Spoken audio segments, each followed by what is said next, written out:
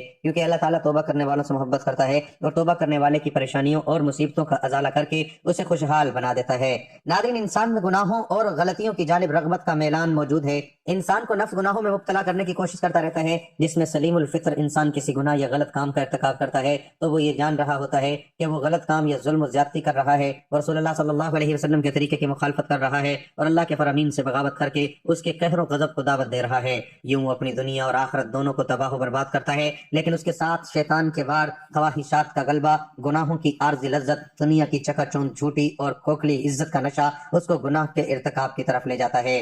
گناہ کے ارتکاب کے وقت جب کبھی اس کا ضمیر گناہوں کو چھوڑنے کا کہتا ہے تو وہ یہ کہہ کر ضمیر کو خاموش کروا دیتا ہے کہ ابھی تو بڑی عمر پڑی ہے، میں ان قریب توبہ کر لوں گا، اور اسی طرح امیدوں اور خیالات سے دل کو بہلاوے میں رکھتا ہے اور گناہوں کی گہری دلدل میں دھستا چلا جاتا ہے۔